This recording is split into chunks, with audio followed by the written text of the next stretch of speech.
A doutrina dos apóstolos, essa é a lição de número 9, a lição do próximo domingo. Eu sou o professor Lucas Gomes e estou muito feliz em saber que você escolheu o meu canal para juntos prepararmos a próxima aula.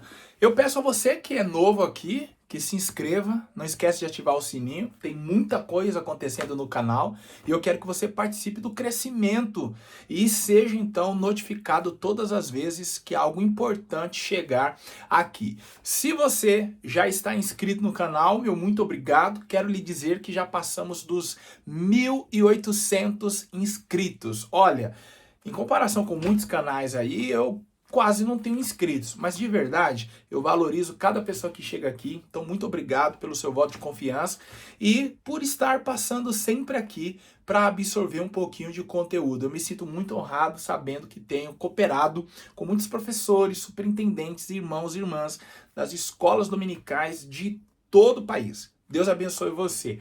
Os comentários são seus. Se você quiser comentar alguma coisa, me falar de onde você está me assistindo, onde você congrega, fazer alguma pergunta, fique à vontade. Esse espaço é seu, o conteúdo é preparado para você. Não esquece de deixar o seu like, isso é muito importante, porque assim você mostra ao YouTube que o conteúdo é muito bom e pode ser apresentado a outras pessoas. Vamos lá, professor dos jovens. A próxima lição, a doutrina dos apóstolos. O que falaremos? No primeiro tópico, o ensino dos apóstolos era prático. Segundo tópico, a doutrina suscita amor. Terceiro tópico, a doutrina gera serviço. Bom, temos falado muito sobre doutrina ao longo desse trimestre. Não vai ser novidade para ninguém que frequentou pelo menos um domingo a EBD este ano. Todavia, agora nós iremos concentrar as nossas atenções, especialmente no primeiro tópico, sobre a figura dos apóstolos. Primeiro, vamos lá. Do latim, o que é que significa a palavra apóstolos? E do grego, apóstolos. O significado vai além de mensageiro, quer dizer também enviado. Então, isso quer dizer que Pedro, Tiago, João, André, primeiramente eles foram discípulos. Então o período que eles estiveram ali com Jesus, de 3 anos e meio, foi um discipulado, onde eles aprenderam tudo. Depois eles já estão na condição de apóstolos, porque eles foram enviados pelo Senhor. O próprio Jesus falou, ide por todo mundo, prega o evangelho a toda criatura, quem crer e for salvo, ou melhor, quem crer e for batizado será salvo, e quem não crer será condenado.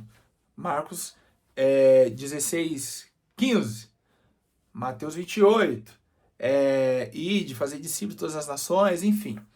Esses textos nos mostram o momento em que eles receberam uma ordem para irem pregar, batizar, ensinar, discipular, enfim. Ali eles já foram postos na condição de apóstolos. Todavia nós precisamos compreender que apóstolos eles eram enquanto enviados. Agora, na igreja local, eles eram pastores, eles eram presbíteros. Basta você ler as cartas de Pedro. Ele se nomeia como bispo, presbítero, tá bom? Então, era uma função na igreja primitiva. Os apóstolos, eles receberam a responsabilidade de edificar a igreja. E aí eu quero só corrigir algo que está aqui para não produzir um erro no seu entendimento. Quando o comentarista aqui traz que os apóstolos eles foram importantes na edificação da igreja, no primeiro tópico, no primeiro subtópico, ele não quer dizer que foram eles que edificaram tal qual os padrões que Cristo edificou a igreja. Ele mesmo falou sobre isso em Mateus 18, sobre esta pedra edificarei a minha igreja. Não é esse tipo de edificação que o comentarista aqui está falando, tá? A igreja foi fundamentada em Cristo, edificada em Cristo. Agora, sobre os apóstolos, coube a responsabilidade de fundamentar ali a instituição, dar uma cara para a igreja, certo? Uma visibilidade através da pregação do evangelho, organizar a igreja a partir do ensinamento de doutrinas. Então, nesse ponto, eles cooperaram com a edificação da igreja. E então eles tinham autoridade. E essa autoridade não era neles mesmos, tá? Quando Paulo, todas as vezes, falou do seu apostolado, eu, Paulo, apóstolo de Jesus Cristo. É só você lembrar como ele começou algumas cartas. Ali ele não estava dando uma carteirada e nem evocando para si uma autoridade. Primeiro, Paulo estava se defendendo, porque muito provavelmente havia grupos dentro daquela igreja que duvidava do seu chamado, do seu ministério, mas sempre eles deixavam muito claro, eu sou apóstolo de Jesus Cristo. Então assim, eu estou aqui falando com vocês em nome dele. Então eles deixavam muito claro que eles eram enviados, tá? Então a autoridade apostólica não era tida no próprio apóstolo, mas eles falavam em nome do Senhor, eles ensinavam em nome do Senhor. Aos coríntios, por exemplo, por algumas vezes Paulo disse, olha, o que eu recebi eu ensinei para vocês. Então é Paulo ali demonstrando que primeiramente ele esteve com Deus, depois ele foi ensinar a igreja. E aí, o que acontece? As palavras de alguns dos apóstolos nas apresentações de suas cartas atestam isso, que elas deveriam ser lidas e obedecidas, não porque eles as estavam escrevendo, mas porque foram chamados pelo Senhor. Então eles evocavam o nome do Senhor no princípio de suas cartas para que as pessoas entendessem onde estava apoiada a autoridade deles. Então assim, os escritos apostólicos possuem uma autoridade profética. Veja, Paulo falou que depois da sua partida haveria lobos que atacariam o rebanho. Bom, não aconteceu isso. Então, a autoridade apostólica, por meio dos seus escritos, era tão forte como se eles estivessem presentes ensinando a igreja. Então, é por isso que se fez muito uso no primeiro século do envio de epístolas, que era um dos meios de comunicações mais avançados da época, apresentados ao mundo pelos romanos. Então, assim, Paulo escreveu muita carta, Pedro escreveu cartas, e certamente outros apóstolos também escreveram, todavia não foram canonizadas, não entraram no cânon do Novo Testamento, mas tinham uma autoridade, um peso de ensinamento para aquelas igrejas, como se o próprio apóstolo estivesse ali. Então eles tinham a responsabilidade de doutrinar, de ensinar, de direcionar a igreja de Cristo. E aí, o texto bíblico de início da nossa lição é Atos 2, de 42 a 47, que nos diz, e perseveravam na doutrina dos apóstolos, na comunhão e no partir do pão e nas orações. Então veja que a doutrina dos apóstolos está ali na mesma prateleira da comunhão, do partir do pão, da oração, ou seja, estar fundamentado na doutrina dos apóstolos era tão importante quanto estar em comunhão com alguém. E veja que estar em comunhão com alguém não é algo qualquer. Hebreus 12, 14 nos diz, segui a paz com todos e a santificação, sem o qual ninguém verá o Senhor. Então, estar em comunhão é algo muito importante para ver a Deus. Então, a doutrina dos apóstolos estava na mesma prateleira da importância de eu ter comunhão, da importância de partir o meu pão, ou seja, eu dar uma demonstração de amor ao próximo e também de eu estar em oração. Então veja que a igreja cresceu entendendo a importância da doutrina. Por quê? Eles não ensinavam coisas de si mesmos, mas eles transmitiam a palavra do Senhor. Então a igreja hoje, brasileira, irá crescer de que maneira? Eu não sei, de repente você é professor e líder dos jovens, ou você é superintendente e líder dos jovens da sua igreja. Como o departamento irá crescer? Como que o grupo ali, a sala de EBD vai crescer? Se estivermos fundamentados na mesma doutrina, na palavra do Senhor. O segundo subtópico, então, nos fala a respeito da doutrina dos apóstolos e diz que a eles foi dada a missão de lançar as bases doutrinárias da igreja. Então, assim, ninguém tinha a autorização de ensinar a igreja, senão os apóstolos ou alguém enviado deles. Veja que Paulo, quando chegou na cidade de Corinto, no capítulo 18 de Atos, ele enviou Timóteo e Silas para consolar os irmãos de Tessalônica, que ele havia visitado em Atos capítulo 17. Então esses homens chegaram lá com a autoridade dada pelo apóstolo para ensinar aquela igreja. De igual modo, nós temos o Apolo, que não era um apóstolo, mas era alguém autorizado pelos apóstolos para ensinar. Timóteo não foi apóstolo, mas era alguém autorizado por um apóstolo, no caso, o apóstolo Paulo, para ensinar a igreja de Éfeso. Então, a autoridade do ensino foi dada aos apóstolos e estes, então, levantaram discípulos que tornaram-se mestres e então passaram a ensinar a igreja e até hoje aqui estamos, dado esse brilhante trabalho iniciado pelos apóstolos. O segundo tópico, então, nos fala a doutrina suscita amor. E depois o terceiro vai nos falar sobre a doutrina gera serviço. O que eu entendi aqui é que o pastor Elias Torralbo, comentarista desse trimestre, quis nos mostrar, primeiramente, a importância da doutrina. Então ela foi ensinada pelos apóstolos, pessoas ensinadas pelo Senhor. Então, no primeiro tópico, a importância da doutrina. Depois, agora, ele deseja nos fazer compreender os objetivos da doutrina. Primeiro, suscitar, fazer nascer em nossos corações o amor e depois gerar em nós o desejo pelo serviço. São duas coisas importantes. Então, podemos dizer que são duas doutrinas básicas. Amor e serviço, duas doutrinas básicas do cristianismo.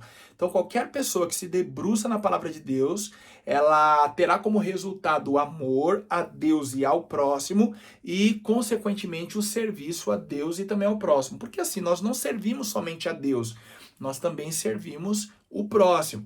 E, nesse caso, o próximo é qualquer pessoa, não é somente aquele que nos convém. Veja que, na parábola do samaritano, ela começou porque a questão levantada por um mestre da lei foi quem é o meu próximo? Então Jesus narrou para ele a parábola. Observem que os judeus eles tinham uma obrigação legal, de acordo com a lei de Moisés, de socorrer até mesmo um animal que estivesse caído sobre a sua carga.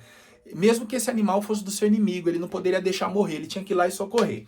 Então, se tínhamos uma obrigação legal em socorrer, se eles tinham uma obrigação legal em socorrer animais, quanto mais alguém que estava caído no chão. A questão é que eles também tinham uma restrição legal de não se aproximar de cadáveres, pois isto inviabilizaria a presença deles no tabernáculo, na presença de Deus. Então, isto quer dizer que o levita e o sacerdote não pararam para socorrer o moço que estava caído no chão por simplesmente desprezá-lo, mas talvez por achar que ele estava morto. Então, o levita e o sacerdote tinham certeza, ele está morto, então eu não posso me aproximar. Só que o samaritano, ao vê-lo caído no chão, teve uma certeza, ele está vivo. Então, o serviço ao próximo ele é prestado a partir do olhar que eu tenho sobre o próximo. Se eu acreditar que ele já está morto, então não cabe ajuda. Agora, se eu partir do princípio que, dependente da situação que ele está vivo e não pode morrer naquela situação, então eu irei ajudá-lo. E isso serve para qualquer situação. Então, se nós olharmos com um olhar compassivo para todas as pessoas, nós enxergaremos nela um potencial, uma pessoa a ser ajudada, uma pessoa a ser auxiliada. E o que gera tudo isso? A doutrina, a palavra de Deus. Então, se nós não tivermos a palavra de Deus no nosso coração, não teremos condições de amar a Deus e ao próximo. E aí, o comentarista nos traz, neste segundo tópico, como Pedro, como João, como Paulo nos ensinou e nos falou acerca do amor. Então, esses três, em muitos dos seus ensinamentos, e principalmente João, apoiou a sua doutrina no amor. Quem lê o Evangelho de João e quem lê as 3 epístolas de João, observa repetidas vezes ele usar a palavra amor. Tanto é que ele é reconhecido como o apóstolo do amor. Não que ele fosse romântico, mas ele falou muito sobre o amor ao próximo e o amor a Deus. Olha que palavra confrontadora ele disse em uma de suas epístolas. Se eu digo amar a Deus e aborreço o meu próximo, na verdade o amor de Deus não está em mim. Então, se eu digo amar a Deus, logo eu irei amar ao meu próximo. E aí Jesus apertou um pouquinho mais essa questão ao nos dizer que se nós amarmos ou fizermos bem aqueles que nos faz o bem, já recebemos a nossa recompensa aqui na terra. da própria pessoa que nos recompensou. Agora, se nós amarmos, se nós fizermos bem, se nós orarmos para que o Senhor abençoe aquele que nos quer mal, aquele que quer o nosso fim, o nosso galardão, então, estará reservado no céu. O terceiro tópico nos fala sobre a doutrina que gera serviço. Jesus, o servo por excelência. Eu irei ler essa parte. O Antigo Testamento anunciou a chegada de Jesus em suas mais diferentes condições, inclusive como servo. Isaías 53, de 1 a 12. Os textos do Antigo Testamento apontavam para o caráter de servo que Jesus assumira em seu ministério terreno, com o propósito de atender aos necessitados. O apóstolo Paulo fundamentou o seu argumento sobre o dever cristão de auxiliar os enfermos em suas necessidades. Nas palavras de Jesus, de que mais bem-aventurada coisa é dar do que receber. Atos 20 e 35. Observe então vocês que Jesus, ele foi um servo por excelência, porque ele encarnou, deixou sua glória, foi obediente, conforme Paulo nos disse na sua carta aos Filipenses, capítulo 2, a partir do 5, obediente até a morte de cruz, ressuscitou, tudo isso para prestar um serviço, primeiramente ao Pai e depois à humanidade. A Bíblia nos diz, Paulo, em uma de suas cartas, declara que Deus reconciliou o mundo consigo mesmo. Então, entendendo que Jesus é Deus, naquele momento ali, ele estava estabelecendo a ponte que havia sido rompida por causa do pecado entre ele e Deus. Então, ele interessado no homem, buscou o homem e propiciou os meios para que o homem, então, estivesse novamente perto dele, próximo dele. Então, Paulo ensinou muito essas verdades, os apóstolos ensinaram essa verdade, sobre o amor, sobre o serviço, sobre a devoção. Nós temos que servir de suporte aos nossos irmãos. Então, a vida cristã ela só tem sentido quando ela é praticada, vivida para o outro, tá? E não para nós mesmos. E aí, para finalizar esta lição, Jesus Cristo ensinou que o reino de Deus Jesus Cristo ensinou que no reino de Deus maior é o que serve. Lucas 22, 26 e 27. Portanto, uma vida cristã bíblica e madura é marcada pelo serviço a Deus e ao próximo. Então, assim, se você serve somente a Deus e não serve ao próximo, você precisa rever o seu cristianismo. Se você serve aos próximos, mas não serve a Deus, você precisa rever o seu cristianismo. É a ideia de cristianismo que o mundo possui. As pessoas no mundo, elas se sentem justificadas em um ato de boa ação, de caridade, todavia não é suficiente. É preciso servir as pessoas, servir a Deus e servir as pessoas. Eu peço mais uma vez que você deixe o seu like, se inscreva neste canal. Já passamos de 1.800 inscritos e isso eu devo a você que tem aqui semanalmente acompanhado, tem compartilhado. Deus te abençoe. Eu fico muito feliz em saber que você tem gostado. Então, assim, isso é reflexo do nosso trabalho aqui e o trabalho que a gente presta à Igreja de Cristo semanalmente. A próxima lição, o qual já estendo o convite para você, tem por título O Cuidado com o Vento de Doutrina. A gente vai ter assunto para falar. Então não perde, ativa o sininho aí, crente, para quando a aula subir você ser notificado. Deus te abençoe, forte abraço, fique com Deus.